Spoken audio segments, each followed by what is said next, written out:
2026 সালের ফিফা বিশ্বকাপের ঘন ঘন ঘণ্টা বাজছে আর সব চোখ এখন ব্রাজিলে। ব্রাজিলের সমৃদ্ধ ফুটবল ইতিহাস তো রয়েছে, তার উপরে কোচ কার্লো আনচেলোত্তির তত্ত্বাবধানে দলটির আক্রমণাত্মক রূপ কেমন হবে, এই প্রশ্নই সবচেয়ে বেশি উত্তেজনা বাড়াচ্ছে। ইতালিয়ান এই কোচ ব্রাজিল দলের শীতলতা আর ব্রিলিয়ান্সের মিশ্রণ এনেছেন এবং সকলেরই আগ্রহ এখন কেবল এটি, আনচেলোত্তি কিভাবে দলে আক্রমণাত্মক ছন্দ ও চমক সৃষ্টি করবেন। ব্রাজিল সবসময় আক্রমণাত্মক ফুটবলের প্রতীক, ড্রিবল, দ্রুত উইং প্লে এবং ফাইনাল তৃতীয় অংশে সৃজনশীলতার স্বাধীনতা, এই সবের মাধ্যমে তারা ম্যাচের গতিপথ বদলে দিতে পারে। তবে সাম্প্রতিক সময়ে জাতীয় দলে কিছু উদ্বেগ দেখা দিয়েছে। ভিনিসিয়াস জুনিয়র, রড্রিগো, রাফিনহা যারা তাদের ক্লাব দলে ঝলক দেখান, কখনো কখনো সেই একই জাদু ব্রাজিলের জার্সিতে দেখাতে পারছেন না। সৃজনশীলতা, গোল করার প্রবণতা এবং খেলায় নিয়ন্ত্রণের ক্ষমতা অনেক সময় ক্লাবের তুলনায় সীমিত মনে হয়। তাই ভক্তরা এখন ভাবছেন আনচেলোত্তি কিভাবে এই সুপারস্টারদের সেরা আউটপুট আনবেন বিশ্বকাপে। ইগর জেসুস ও লুইস হেনরিকের নাম উঠে এসেছে সম্ভাব্য স্ট্রাইকার হিসেবে, তবে ব্রাজিল সবসময় গতিময় উইং কেন্দ্রিক আক্রমণ পছন্দ করেছে।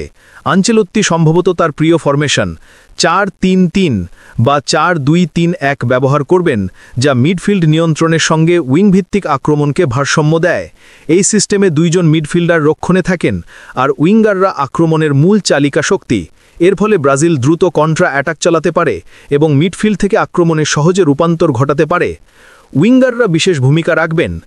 বাম পাশে ভিনিসিয়াস জুনিয়র তার ঝড়ের মতো ড্রিবল, অসাধারণ গতি এবং ছকভামা অফ দ্য বল মুভমেন্ট দিয়ে প্রতিপক্ষকে ভেঙে দিতে পারেন। ডান পাশে রাফিনহা বা লুইস হেনরিকে একই ধরনের সমস্যা তৈরি করতে পারেন। ইনসাইড কেটে বা প্রশস্ত রানে প্রতিপক্ষকে চাপে রাখবেন। আনচেলোত্তি হয়তো রড্রিগোর মতো সৃজনশীল আক্রমণাত্মক মিডফিল্ডারদের নিয়ে পরীক্ষা নিরীক্ষা করবেন। রড্রিগো সরাসরি স্ট্রাইকার নন, কিন্তু তিনি উইং এবং সেন্ট্রাল এলাকা উভয় জায়গায় খেলতে পারেন, বল পুনরুদ্ধার করতে পারেন এবং আক্রমণ করতে সাহায্য করেন। এর ফলে ম্যাচের সময় আক্রমণ আরও অপ্রত্যাশিত ও ঝুঁকিপূর্ণ হয়ে ওঠে। আনচেলোত্তি এমন একজন মোবাইল স্ট্রাইকার চাইবেন যিনি স্থান তৈরি করতে পারেন, উইঙ্গারদের সঙ্গে যুক্ত হতে পারেন এবং আক্রমণাত্মক ছন্দ বজায় রাখতে পারেন। ক্লাবে অসাধারণ ফর্মে থাকা ইগর জেসুস এই ভূমিকায় অন্যতম প্রার্থী, তবে মাতেউস কুনহা বা অন্য নতুন তারকারাও সুযোগ পেতে পারেন। মূল লক্ষ্য হল এমন একজন খেলোয়াড় বাছাই করা যিনি কেবল গোল করবেন না, দলীয় গতিশীলতাও বজায় রাখবেন।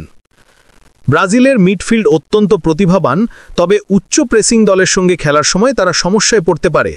তাই রক্ষণাত্মক স্থায়িত্ব অত্যন্ত গুরুত্বপূর্ণ। আনচেলোত্তির পরিকল্পনা হতে পারে উইঙ্গারদের আক্রমণাত্মক স্বাধীনতা দেওয়া, কিন্তু নিয়মিত মিডফিল্ডারদের ব্যালেন্স বজায় রাখা। কেন্দ্রীয় অঞ্চলকে ঢাকা, বল পুনরুদ্ধার এবং গতি নিয়ন্ত্রণ, এগুলো মিডফিল্ডারদের প্রধান কাজ। ব্রাজিলের আক্রমণাত্মক পরিকল্পনা হবে মিডফিল্ডাররা সাপোর্ট দেবে, উইঙ্গাররা দ্রুত সুযোগ তৈরি করবে।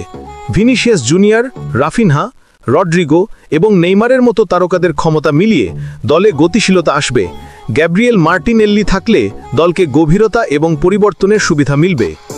বাম উইং ভিনিসিয়াস জুনিয়র, ডান উইং রাফিনহা বা Luis Henrique, central striker Igor Jesus, supporting attacking midfielder বা সেকেন্ড স্ট্রাইকার মাতেউস কুনহা বা অন্য ফর্মে থাকা খেলোয়াড়। মিডফিল্ড ডুও দলের ছন্দ বজায় রাখবে, রক্ষণাত্মক ভারসাম্য রাখবে। কৌশলগত দিক, সেট পিস কন্ট্রা অ্যাটাক এবং ট্রানজিশনাল প্লে, এই সব ব্রাজিলের আক্রমণকে আরও প্রাণবন্ত করবে। আনচেলোত্তি ম্যাচের সময় ফরমেশন পরিবর্তন করতে পারবেন 4-2-3-1 থেকে 4-3-3 পর্যন্ত, প্রতিপক্ষের ধরন অনুযায়ী। এর ফলে ব্রাজিল সবসময় অপ্রত্যাশিত ও বিপজ্জনক থাকবে। ভিনিসিয়াস জুনিয়র এবং রড্রিগো তরুণ উদ্যম আনবেন, নেইমার যোগ করবেন কল্পনাশক্তি ও ভিশন এবং গ্যাব্রিয়েল মার্টিনেল্লি দেবেন নতুন বিকল্প।